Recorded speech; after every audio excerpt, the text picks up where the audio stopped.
कहते हैं भारत के हर गांव में एक ऐसी जगह जरूर होती है जहां लोग दिन में भी अकेले जाने से डरते हैं, क्योंकि वहां सिर्फ सन्नाटा नहीं होता, वहां कोई और भी होता है। ये कहानी है उत्तर प्रदेश के एक गांव खनियारा की।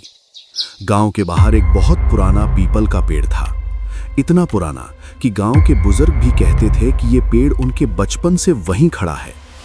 लेकिन उस पेड़ के बारे में एक अजीब बात थी। गांव में कोई भी सूरज ढलने के बाद उस रास्ते से नहीं गुजरता था, क्योंकि लोग कहते थे उस पेड़ के नीचे एक अधूरी आत्मा भटकती है। एक दिन शहर से रवि नाम का लड़का गांव आया।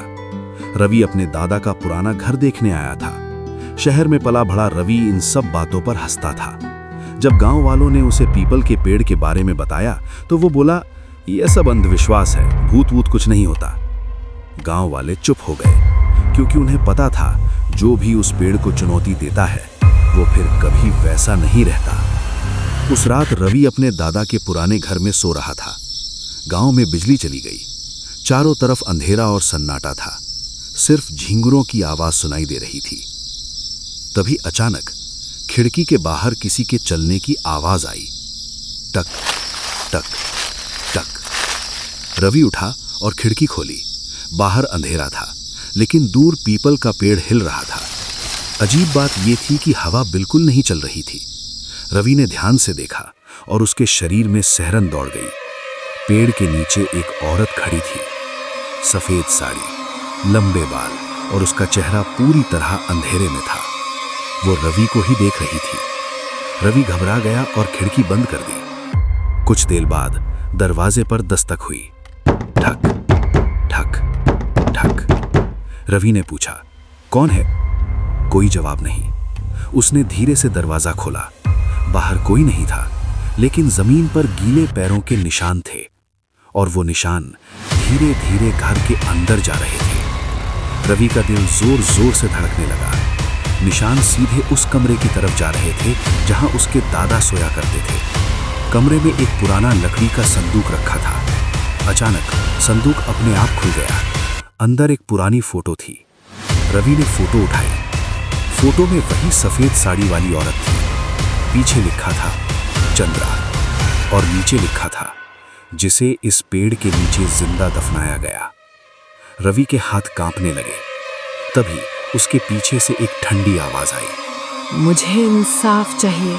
रवि धीरे धीरे पीछे मुड़ा। वही औरत उसके पीछे खड़ी थी। उसकी आंखें पूरी सफेद थी। डर के मारे रवि ने अगले दिन गांव के सबसे बूढ़े आदमी से पूछा। बूढ़े ने बताया, 40 साल पहले गांव में चंद्रा नाम की लड़की रहती थी। वो बहुत सुंदर थी, लेकिन गांव के कुछ लालची लोगों ने उसकी जमीन हड़पने के लिए उसे जादूगरनी बताकर मार दिया और उसे उसी पीपल के पेड़ के नीचे दफना दिया। उस दिन के बाद जो भी उस पेड़ के पास गया उसे अजीब चीजें दिखाई देने लगी। रवि ने फैसला किया कि वो इस रहस्य को खत्म करेगा। उस रात वो कैमरा लेकर पीपल के पेड़ के पास गया। आधी रात थी। चारों तरफ घना अंधेरा। अचानक पेड़ के पत्ते जोर जोर से हिलने लगे और वही औरत धीरे धीरे उसके सामने आ गई। वो बोली, मुझे यहाँ से निकालो। रवि ने जमीन खोदना शुरू किया।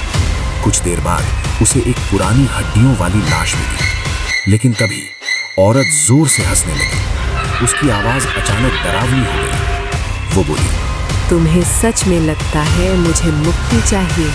रवि घबरा गया। औरत बोली, नहीं, मुझे तो किसी नए इंसान की जरूरत थी। अचानक जमीन नीचे धंस गई। रवि चीखता रह गया। अगली सुबह गांव वाले वहां पहुंचे।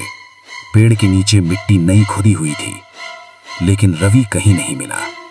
बस पेड़ के तने पर एक नया नाम लिखा था, रवि। और उसी रात गांव के एक आदमी ने देखा, पीपल के पेड़ के नीचे अब 2 परछाइयां खड़ी थीं, एक औरत की और एक लड़के की।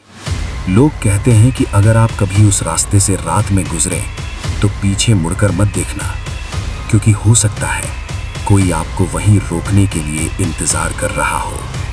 वीडियो देखने के लिए बहुत बहुत धन्यवाद।